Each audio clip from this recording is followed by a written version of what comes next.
Yeah. I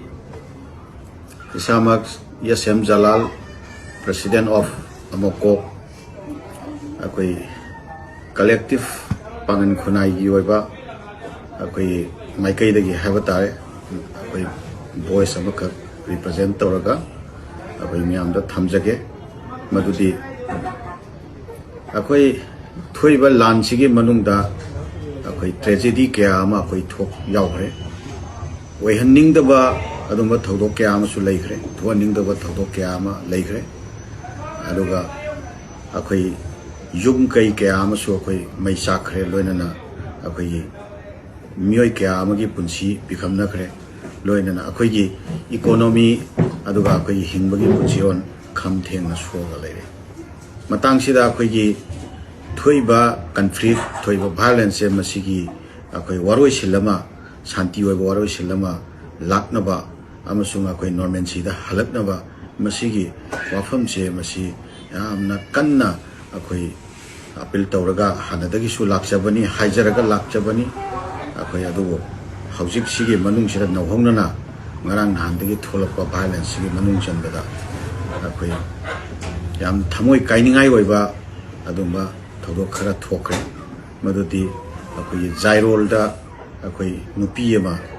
akoi mai chaaga lekhidaba masi yam thamoi su ingai oiba thodok amani hana akoina lawjabaga loinana adumba thodok ado adumba miyada do akoi condemn tawi loinana akoi saiton da akoi nupi ama thawak lawta thawak suri ngai da akoi nomaina kapak hatok piba masi su akoi strongest time da akoi condemn tawi masi makha tarakpada akoi jiribam gi borobekra subdivision gi manung chamba akoi mafam amadagi imung amagi akoi nupi ahum amasung angang ahum punna hostage oina phajalaga thamme haba wafam se masimakti akoi tabada akoi amna thamoi shokna nungaitaba phawi yamna akoi akiba phawi mioi ba moina angang singdu da phaurum gadaba adumba emotion nupi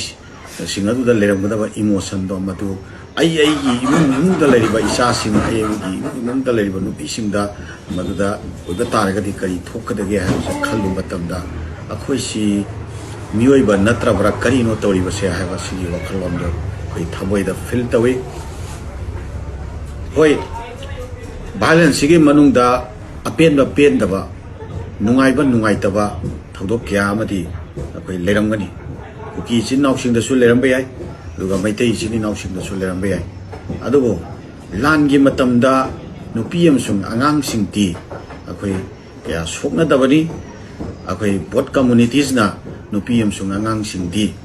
haneyamna akoi balance leirabasu haneyamna lan tongnarabasu akoi spear to binana ba nupi amsung angang sing phawde spear to binana ba masi wafam se akoi handagi su haijarakpani haujik su makha tan akoi haijari ado handaki nupi masa angang ahum amasung nupi ahum se punna mioi taruk se masi mioi bagi minung si yang bire har kanda humanitarian ground da akoi tek ta kaidana adumba imung manungi mioi se aduda jauhan biu haiba sinabiu haiba masigi appeal sima khaktan akoi manipur ye pang khunai ye maikai dagi akoi thamoi dagi masi appeal sima khaktan akoi taujage akoi ikai khomnana akoi appeal si taujabani kuki chili naw singi mafamda masi akoi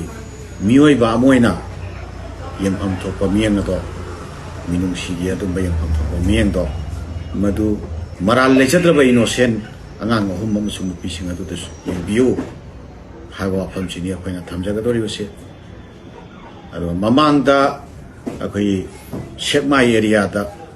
akoi kuki chili naw singi mafamda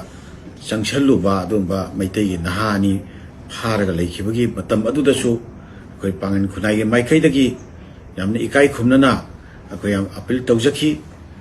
loina paksena akoi pangan khunai gi maikai dagi akoi haijaki tekta kaidana thadok piragana ba makha tarakpada aduma mioi sing ado puchel chauna soengam yawhandana koi thadok pirakhiba adugi damakta koi ꯊꯃꯣꯏꯗꯒꯤ ꯑꯩꯈꯣꯏ ꯑꯦꯄ꯭ꯔꯤꯁꯤꯌꯦꯁꯟ ꯇꯧꯖꯈꯤꯕꯅꯤ ꯀꯨꯀꯤ ꯏꯆꯤꯟ ꯏꯅꯥꯎꯁꯤꯡꯒꯤ ꯃꯐꯝꯗ ꯍꯟꯗꯛꯀꯤ ꯃꯇꯥꯡꯁꯦ ꯃꯁꯤ innocent ꯑꯣꯏꯕꯅꯤꯅ ꯑꯉꯥꯡ ꯑꯃꯁꯨꯡ ꯅꯨꯄꯤꯁꯤꯡ ꯑꯣꯏꯕꯅꯤꯅ ꯃꯁꯤꯃꯗꯤ ꯇꯧꯕꯤꯒꯅꯨ ꯃꯁꯤ ꯉꯥꯛꯄꯤꯌꯨ ꯑꯗꯨꯒ ꯃꯈꯣꯏꯒꯤ ꯏꯃꯨꯡ ꯃꯅꯨꯡꯗ ꯁꯤꯟꯅꯕꯤꯌꯨ ꯍꯥꯏꯕ ꯋꯥꯐꯝꯁꯦ ꯃꯁꯤꯁꯨ ꯑꯩꯈꯣꯏ ꯀꯨꯀꯤ ꯏꯆꯤꯟ ꯏꯅꯥꯎꯁꯤꯡꯒꯤ ꯃꯐꯝꯗ ꯑꯩꯈꯣꯏ ꯏꯀꯥꯏ ꯈꯨꯝꯅꯖꯕꯒ ꯂꯣꯏꯅꯅ ꯑꯩꯈꯣꯏ ꯑꯄꯤꯜꯁꯦ ꯊꯃꯣꯏꯗꯒꯤ ꯇꯧꯖꯔꯤ